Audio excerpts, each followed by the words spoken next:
really clear with that today we're talking about managing uncertainty and change. So the only way that we can truly manage uncertainty and change is to look at the way we think. So today I'm going to do my best to challenge you with the way that you're thinking, but also to help you if you're leading or when you're leading other people to really compassionately challenge other people how they're thinking as well. Because what I've learned over years is that it's actually our thinking that creates the way that we perceive the world. And if we can start to challenge the lens that we're seeing the world through, it actually opens us up to be more accepting to change and uncertainty. So I'm going to bring my screen back up again, and we will move into getting to understand a little bit of these levels of adult development, the stages of adult development. So adult development is pretty much based on where we see adults based on their level of mental complexity. So the more complexity we have mentally, the more ability we have to think, the higher up we become on this level of adult development. So there's been a lot of work done in this, especially in the States at Harvard and across all different multiple disciplines. So what I'm going to cover today comes from Abraham Maslow's work. It comes from Robert Kegan's work, Joe Lovinger's work, Professor Claire Graves. So there's quite a lot of work in here around understanding how we move through life as adults. And they've been able to narrow it down to a certain amount of stages. And I'm going to walk you through each stage. Now, as I'm going through these stages, I want you to think about the stage that I'm covering and go, okay, for the people that I'm working with or needing to manage or myself, how would this stage be dealing with change and uncertainty? So I want you to think of it in the context of change, although this is across the whole gamut of life. So let's have a look at the 5 stages. So the first stage I'm not going to spend too much time on because it's actually not adult development. This is stage 1, which they call the impulsive mind. So this is basically early childhood, where our behaviors are basically driven by impulses. I'll cry because I'm hungry. I'll scream because I want attention. So it's very impulsive. I'm pretty certain we don't have anyone on this masterclass at this level. So we're going to skip right through this one and keep moving. So stage 2 is what we call the opportunistic mind.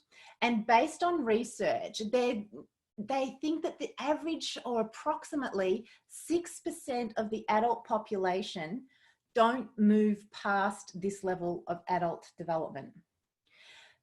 The opportunistic mind is generally adolescence, so the teenager. However, you might find there are people you work with who are stuck in this level of mental complexity. They haven't moved forward yet. And how do we know this? What are some of the traits? Well, these people are focused mainly on their own needs and their own agenda. They tend to, instead of responding to a situation, so being able to have a situation occur and then think about it, then respond, they will react based on the subconscious program. They generally won't have any focus on self-improvement. They probably hold grudges for a long period of time. They'll find when they're around other people and things aren't going the way that are not meeting their own needs, they get frustrated, easily frustrated by circumstances outside of their control. And you'll notice that most of the time at this level of adult development, people are really looking more for opportunities to make them stand out, look good, making sure their reputation is intact, probably lower on the risk-taking if it's going to impact their reputation. So this level, you might find it in your organization. You might find this around 6%. So if you were to think about the organization that you're working with at the moment, where you're working, the total amount of employees, put a 6%, multiply it by 6% and see how many roughly, potentially, people you work with could still be at this level. Now, I've worked with an organisation that has 87,000 staff. 6% is a big number of people that are still at this level. So I want you to think about that. Now, when we think about change, if something's going to change, and in my life, from a work point of view, somebody at this level, if it doesn't meet their own needs and agenda, will resist it.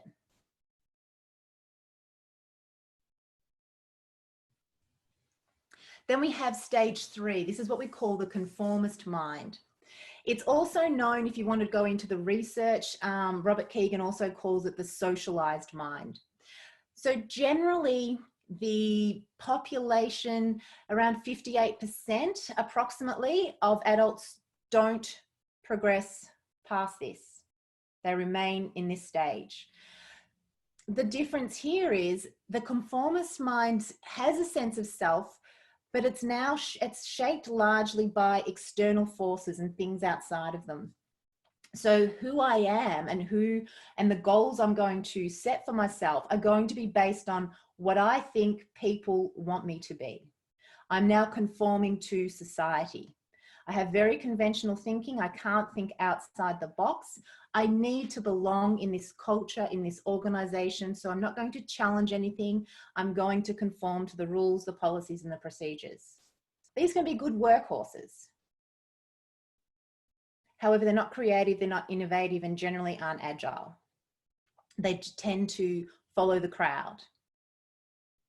They also get very stressed because what happens is there will be this deep calling for something else, yet societal pressures and the need to conform is at odds with that. So they can sometimes cause some mental stress because I have these goals and these things I want to do.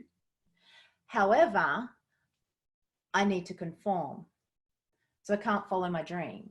So they get mental anguish because of that. And when they do set goals, they are what we call approval-based goals. I'm going to set this goal because my parents want me to do this, my children want me to do this, my partner, my boss, my friends, society says I should be, do, and have these things. So I'm going to set a goal to get their approval. Okay. Then the next level is what we call stage 4, this self-authoring mind. This is where it starts to get fun. So the research suggests that approximately 35% of the adult population reach this level of mental complexity.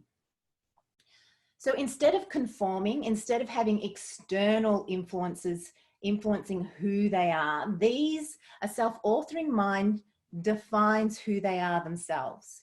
They're not defined by their relationships or the environment they find themselves in.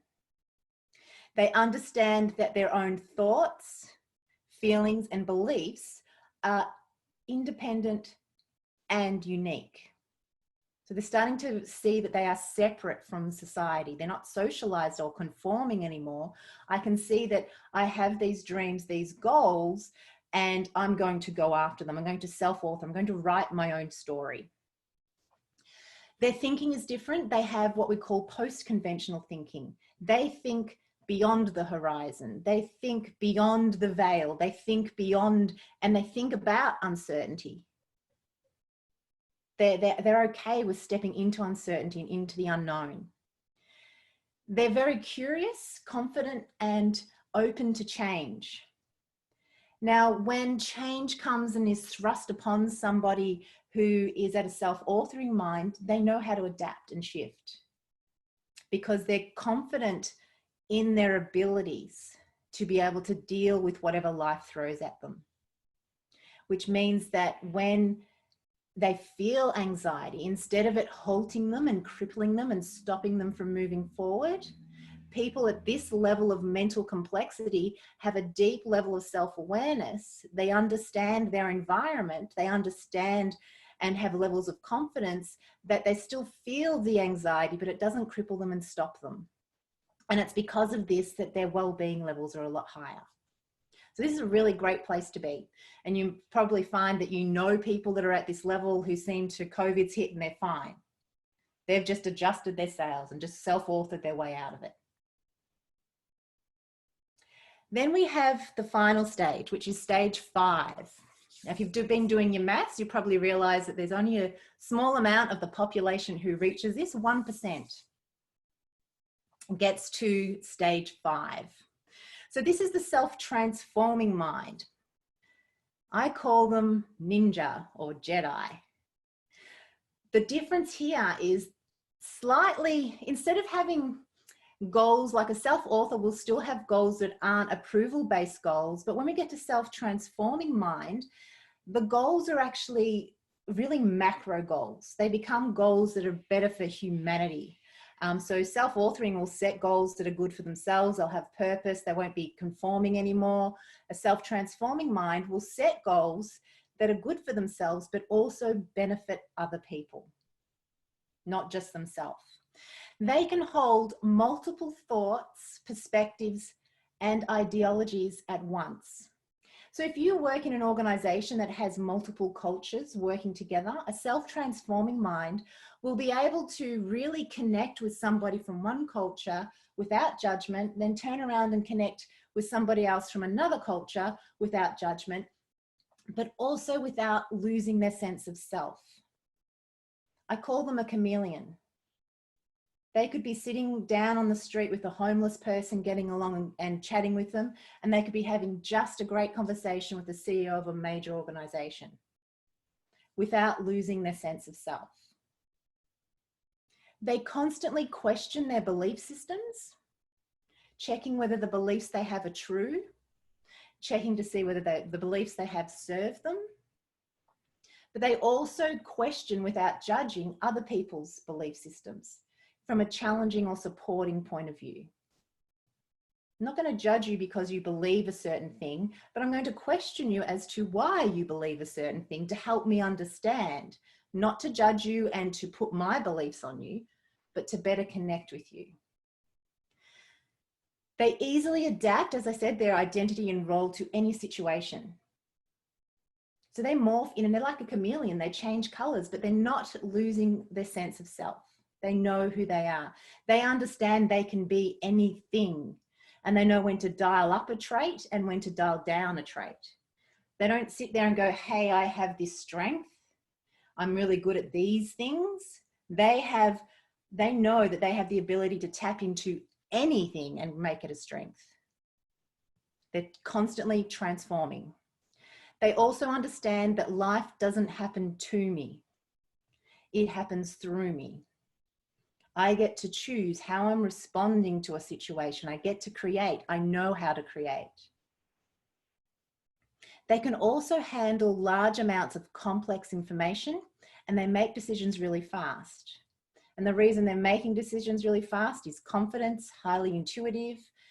So they have all these high levels of self-awareness that help them to make decisions. They're also dedicated to their growth, and they pursue mastery, and they constantly experience high levels of well-being. So they're the 5 stages. I want you to think about those 5 stages and think about where potentially you are, because today I'm going to hazard a guess that most of you are probably anywhere between conformist and self-authoring, tongue-tied, potentially moving into self-transforming mind. That's without knowing you. Today, we want to push you up. We want to increase and change the way you think to increase your mental complexity.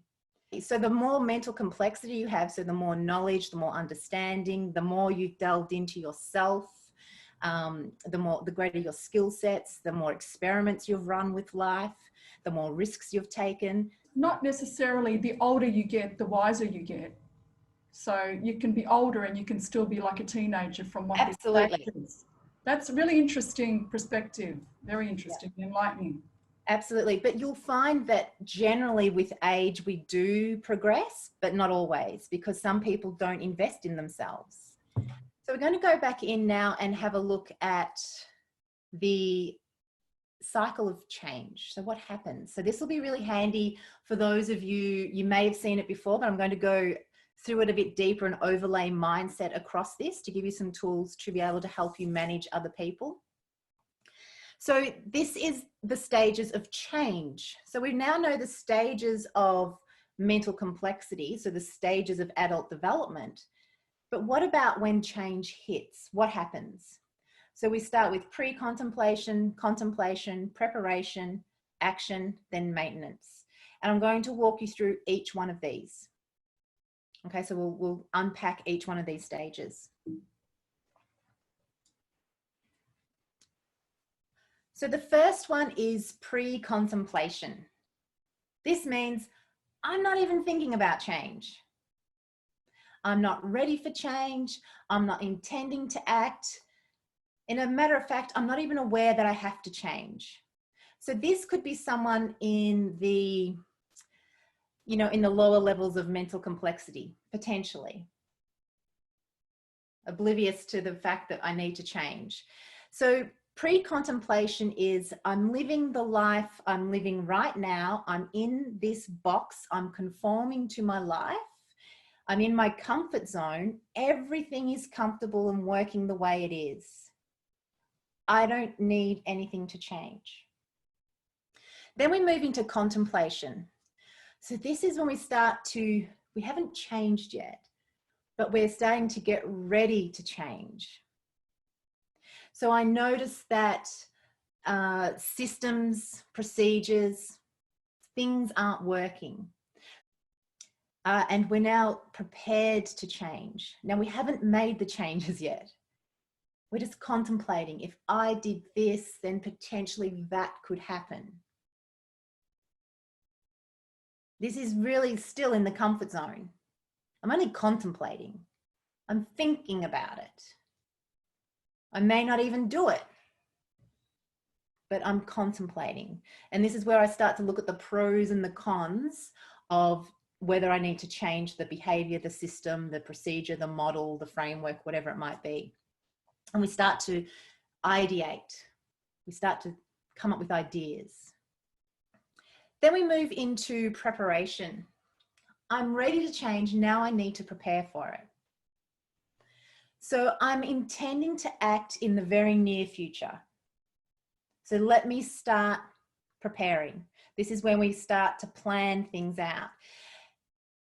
You may also be taking very small steps towards it, but those steps are generally in the planning steps. Like I'm planning, I'm researching, so it feels like action, but it's not action. And a lot of people get confused there with planning. Think I'm planning, and especially when there's a bigger vision or a goal or something we're moving towards that is different from the norm, we can get so caught up in planning that we think we're taking action, but we're actually not acting yet. We're not acting on the plan. So this is where sometimes analysis paralysis can hold us back, because we're too busy researching, too busy planning, and we think that planning is action, and planning is a conscious activity. Action is a subconscious activity. They're completely different. Then we move into action. This is where we start doing the things. We're making the specific modifications. So we contemplated it, we prepared, we did the research for it. Now we're stepping out over the threshold. We've stepped over the fear, we've stepped over the uncertainty. We didn't know what we were going to be doing. Now we're putting into place the modifications, whatever they may be, putting it into action. We're starting to acquire the new behaviors. And then the final step is maintenance. This is where we sustain the new practice. This is where we're implementing it. So to change a behavior, there's some really beautiful science around changing habits and behaviors so they become automatic. A behavior can take anywhere between 18 and 264 days to make a change before it feels natural. They say that the average is around 66 days. So if you're implementing a change, it's going to still feel a little chaotic to start with, because the subconscious needs to embrace it and make it automatic. So when we're in maintenance, we're still doing the behaviors, we're creating the program at a subconscious level for them. And we're also going to iterate where we need to. So looking for feedback, this change that I'm doing, is it actually working for me? Is it giving me the desired result? Do I need to change the plan a little bit? So how does the maintenance, how does it look in relation to the goal? Because if we're a conformist mind, we're going to get in there and go, I decided this was the plan and I'm conforming to my plan. Whereas a self-authoring or a self-transforming mind will go, this is the plan, I'm taking the first step, is this working? Okay, the next step needs to appear for me. What is that? Because when we're moving through life, there's no guarantees and we can't be certain of anything. So plans are great to have, but they really need to be adaptable and flexible. And so when you're in the maintenance stage where you're sustaining change, you still need to be open to being able to adapt and to pivot. So now you've got a sense of the cycle of change. We're going to refer back to this throughout today.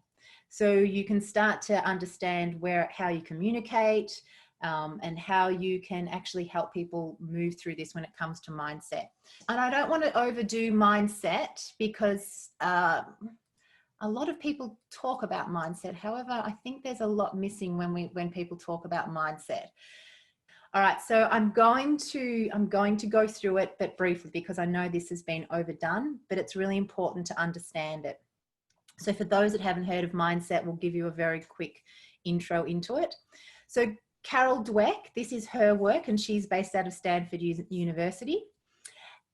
So one of the things about fixed and growth mindset is that we used to believe that intelligence is fixed. Now, it was only around about 20 to 30 years ago that we discovered that the brain actually changes and is plastic. You can teach an old dog new tricks. Okay, so that's a recent discovery if we look at the history of humans. She also came up with, through her study, she discovered that there are two types of mindsets. There's the fixed and there's a growth. And we can move anywhere between these two ends of a continuum. And a lot of people have thought you're either fixed or you're growth. The truth is you can be anything. You can move in between them depending on the situation. However, you'll find that the greater levels of mental complexity that you have, you'll find that you spend most of your time at the growth end of the spectrum, of the continuum.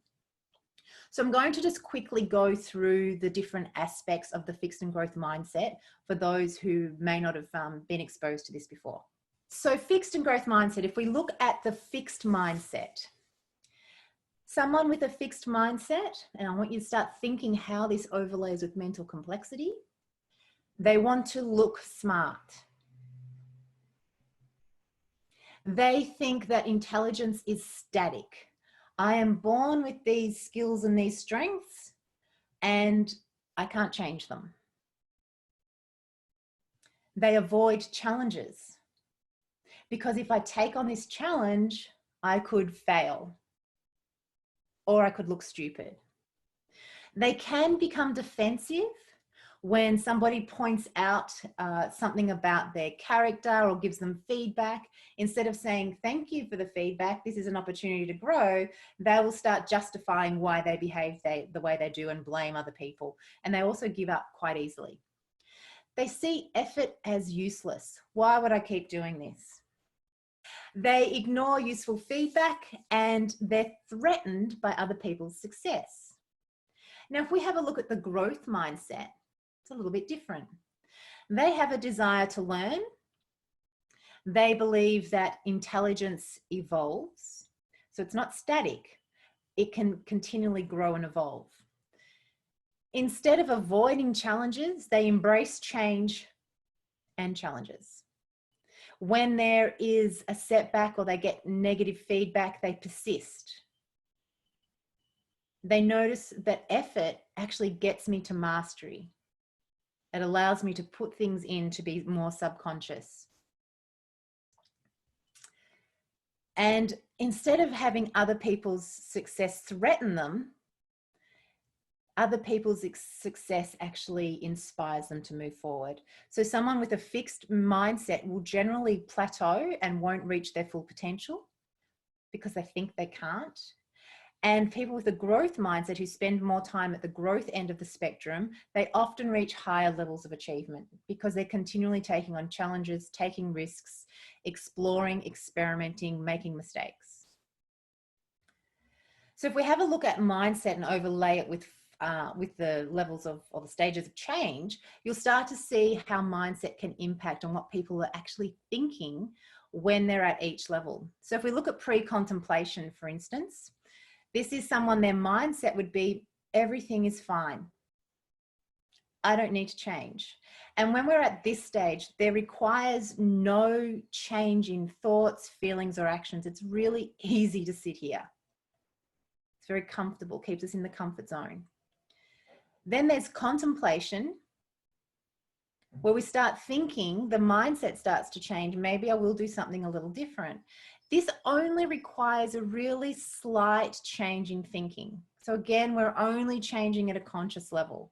We don't really need to change much else. We're just contemplating. Then there's preparation. So this is where we start to use our mental abilities and our mental faculties. We need to increase mental stimulation.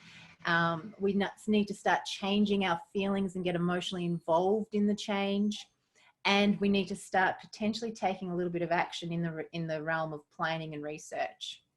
As I said earlier, we can mistake preparation as action. However, some people don't make it past that. They get stuck. And this is where mindset comes in. So the reason people get stuck where they're in preparation and then they don't move forward, they don't move through the change, or they can't make the change, is there a couple of reasons. One is the new idea is not aligned to their existing familiar patterns. So what their belief systems are at a deeper subconscious level are not aligned to the change. So therefore, they've got internal mechanisms that will stop them from changing. Another thing that happens is our body's stress response switches in. I'm about to do something I've never done before.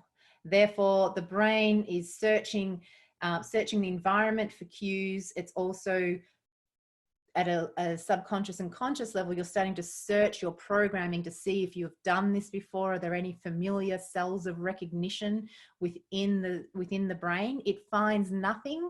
So it goes, this could be dangerous. Never done it before. I could look stupid. I could die, anything. It just tells any sort of message, and it starts to send out the chemicals that produce fear, worry, and anxiety. And this can stop people. If we've got a fixed mindset, we avoid the change. It's just naturally the way that we see the world when we're fixed. We then have the inner critic that kicks in and creates resistance. And we start to feel a little bit chaotic and confused because this change is not aligned to what I'm used to. It's taking me from the familiar to the unfamiliar, from the known to the unknown. And this creates a lot of false starts. Then the mindset, when we're looking at taking action, is somebody who is, they understand. So this moves into a lot of most of the time, a self-authoring mind, where I know what needs to be done. I'm confident. I know that I need to align my thoughts and my feelings to the new action. And I'm now committed. I'm disciplined. I'm committed to taking action to work on my plans. This is where we start to increase our mental complexity. We're now using high levels of will. So will in this context is focus. We're starting to build, and we've got high levels of self-awareness. We've adopted a growth mindset, and we have got a deep emotional attachment to the change. Tip number one, if you're wanting to help people navigate change, they have to know what's in it for them. They have to have an emotional connection to it. Why is it important to the individual? And everyone, as you're going to find out, is different. So if you're leading a team or for yourself, if you're not emotionally involved or you can't find an emotional link to the change, you won't do it. You'll resist. And then we get to maintenance. So this is familiar, this is easy, this is normal. And this now becomes, the new behavior becomes ingrained in the subconscious mind. Now, what's really funny, I've worked in, or interesting, probably not funny, I've worked in corporate organizations, 22 years, constant change. We'd go through this change, the stages of change, and we'd get to the maintenance, and everyone's now familiar with the new way of being. And then we give them a new change. And all of a sudden, this thing that they were fighting against, that now has become second nature, they now want to hold on to because it's comfortable and it's normal. So this is a cycle. It will always happen. It's not like, hey, now we've maintained this, there's going to be another change that comes along and you're going to go through the stages again. What happens is the body and the brain love the familiar. It's safe and it's secure. So change, when it happens, stirs up feelings of uncertainty.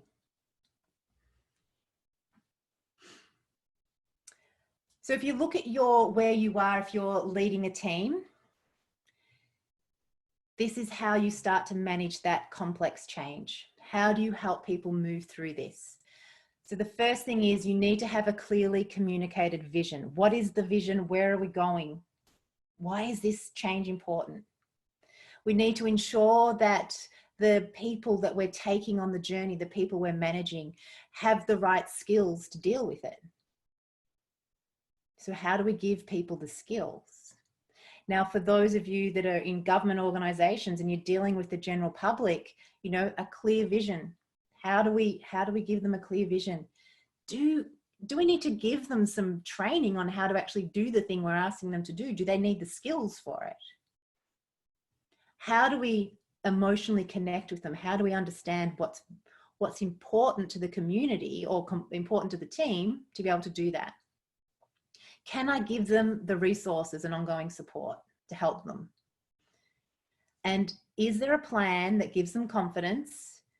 But do we also put feedback loops in there as well to understand as we're going along, do we need to adjust? Do we need to adapt? Do we need to make changes and iterate? Now, what happens if we take away the vision? No vision, but we have the right skills. We're emotionally connected.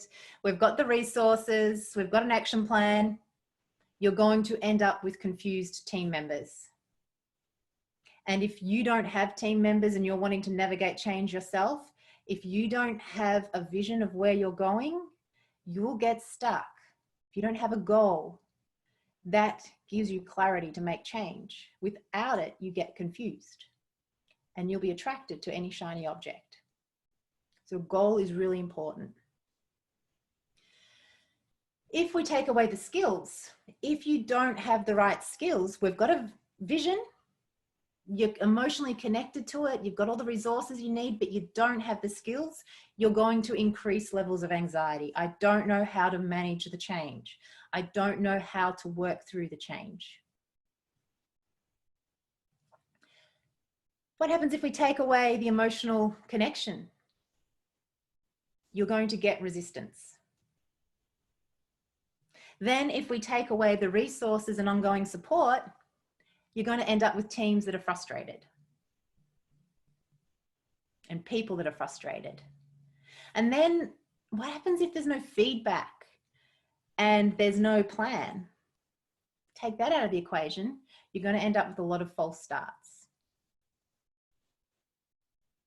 So managing complex change isn't just one easy, one fixed answer. There's a number of steps involved.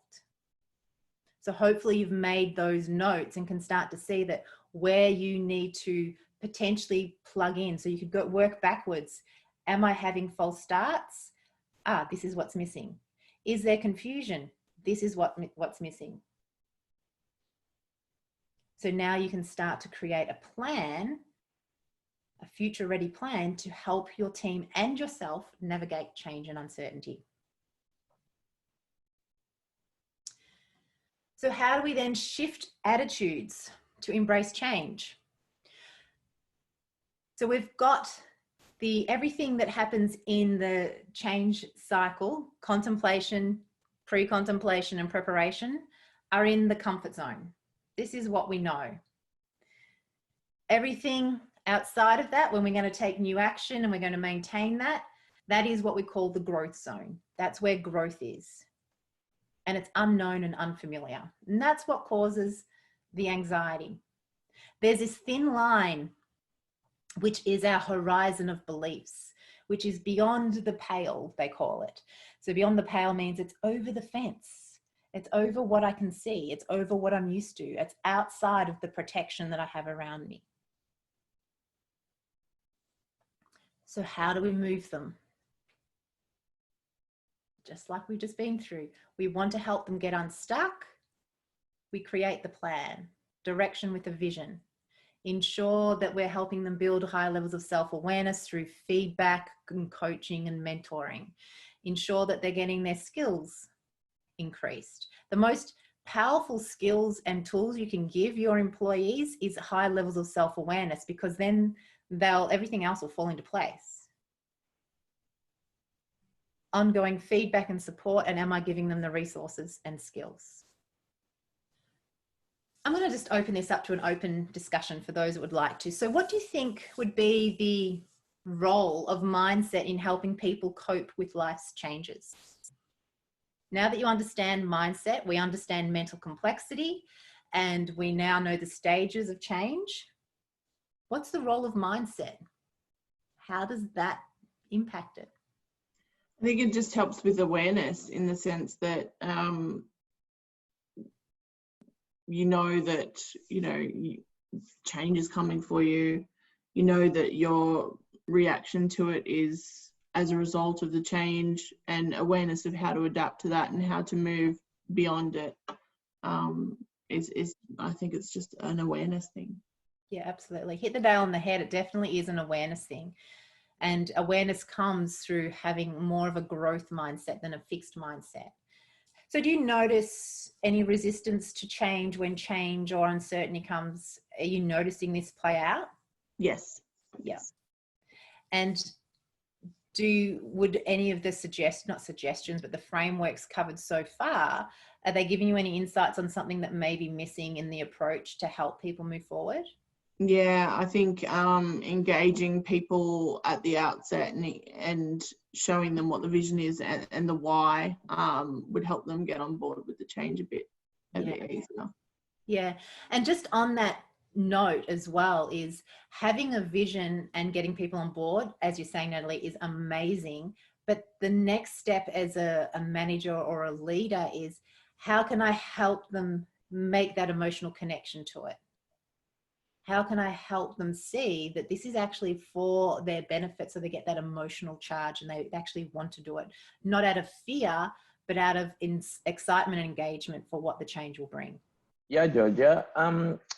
We know we're talking about the mindset. There are some people who don't change their mindset. They have fixed their mindset, regardless of whatever changes we do or what we're going through now on the pandemic. There are certain people who just say, this is me, this is what I am not changing. So I think that is a challenge.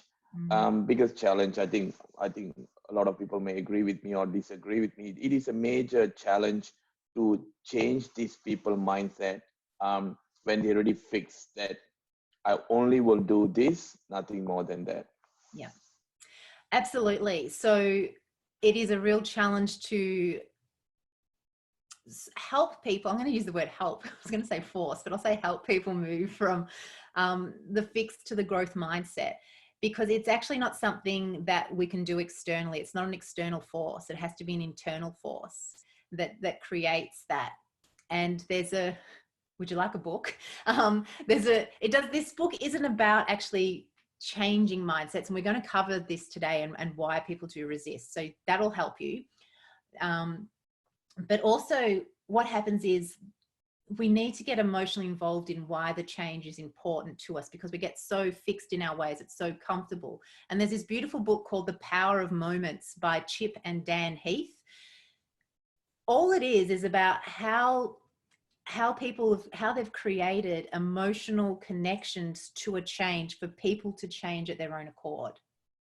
And it's just a really good insight into understanding how to create that emotional connection to a change. And there's a lot of really great stories in that book. If you're interested, that would be a great read to help you understand, oh, okay, I need to approach this differently and tell a story or create a vision that makes people want to change from the inside.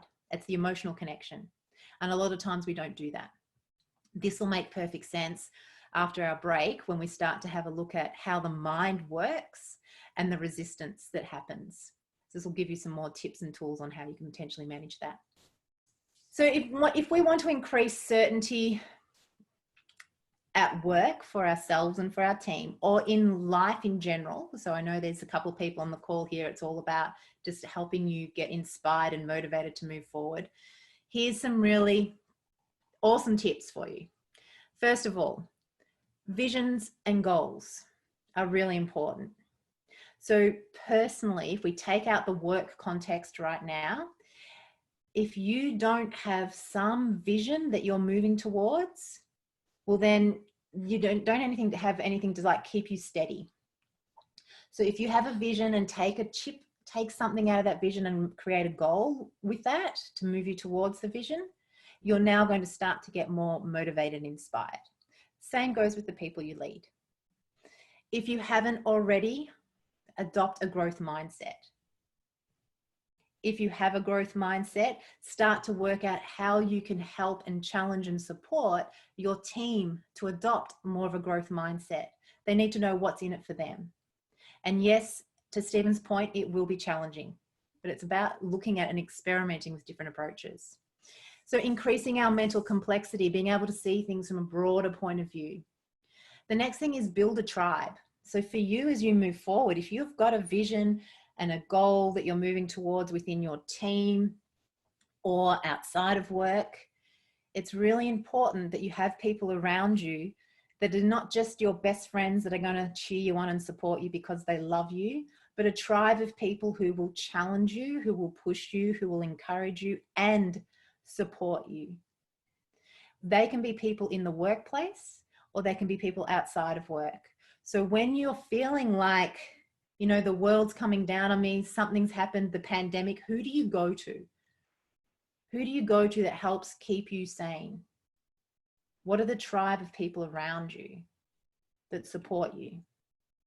You know, I have an amazing group of people around me that I know that if anything untoward happens, I know I've got people that have got my back. They're not just going to give me these nice little gestures of, you've got this, Georgia. They're going to sit down and go, right, let's plan. How can you do this? They're going to roll up their sleeves with me. Who are your tribe?